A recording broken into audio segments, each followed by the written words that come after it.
hello guys जोंनि बर' हारिनि आदै मादै आदा बाजै आंनि फंबाय बिबै बिनानावमोन आरो लोगोसे आंनि बर' हारिनि आंगो लोगोफोर आंनि मुं प्रकाश नार्जारी नोंथांमोना नायदों बिएम सोदाब चेनेल स' मैया 21 अक्ट'बर खालार खालिनि मोनाबिलि 4:40 मोनसे गोबां गेदेर जाथाय एबा काहानि जादों लोगोफोर बे जाथाया जानाया महाराष्ट्र स्टेटनि सिङाव थानाय पुना माने एरियायाव जादों स' बेयाव माने जोंनि माखासे बर' हारिनि सुबुंफोरा बेयाव खामानि मावहैयो स' बेयाव सासे राजिब ब्रह्म होननाय सुबुङा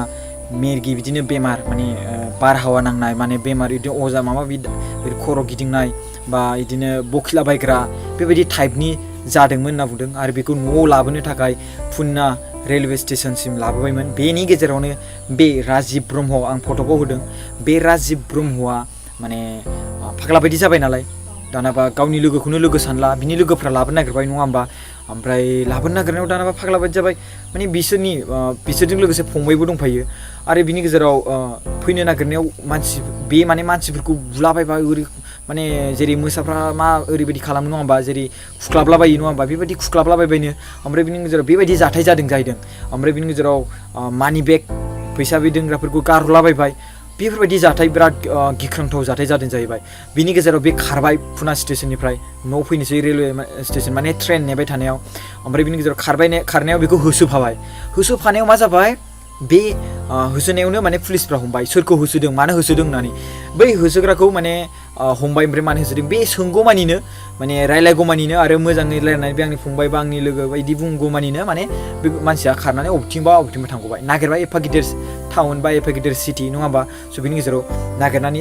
बे एफा गिदिर स्टेसन नङा होमबा नागिरबाय एफा जोगो मानसि थायो एफा माने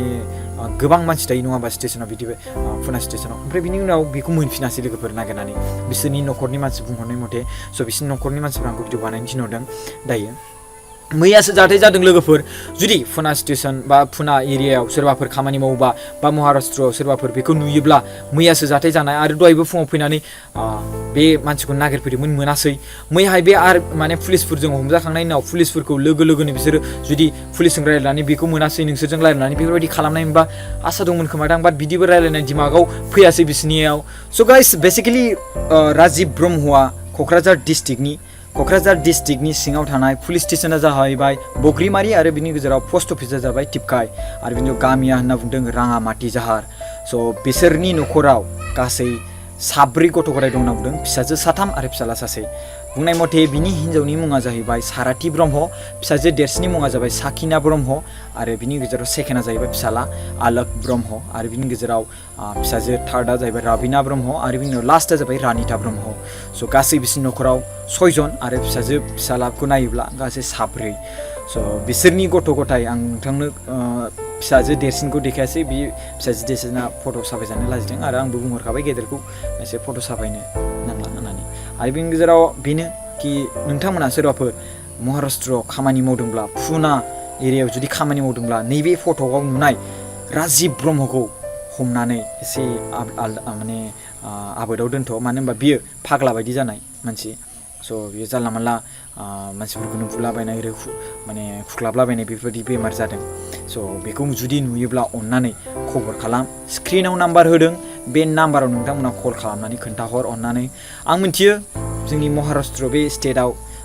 पुना एरियायाव गोबां बर'फोर सुबुंफ्रा खामानि मावहैयो आरो आं बेखौनो रिक्वेस्ट खालामो जायफोरा मावो बिथांमोना खोन्थाहर थारैनो आं खोन्थाहरगोन होननानैबो बेखौ आं आसा खालामो आरो खोन्थाहरखागोनबो स' गाइस बेनो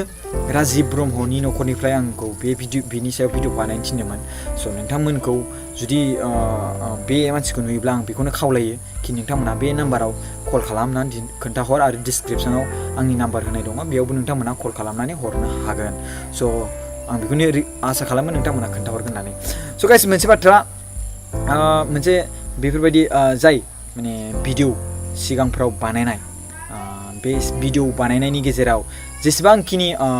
माने जोङो सोलोंनो मोन्दों जेसेबांखिनि जोङो गिख्रांथाव जाथाय नुनो मोनबोदों जेसेबांखिनि जोंनि बर' हारिनि गेजेराव जाथाय जाबोदों बेफोरखौ जों नुबोबाय नङा होमबा जों बेफोरखौ जोङो सावरायफिनगोन रिसाइकेल खालामफिनगोन माखासे जेसेबांखिनि भिडिअ आपल'ड खालामदोंना बेखौ जों रिसाइकेल खालामफिनगोन आरो बेनि गेजेराव माखासे हिन्जाव खारनाय माखासे सोरबा गोमानाय न'खर बिदि खारनाय माखासे मानसिफ्रा भिडिअ बानायनाङा होनना बुंदों स' आं बेखौ मिथियो कि भिडिअ बानायनाया गासिखौबो जोङो बानायनानै होयोब्ला मोजां मानो होनोब्ला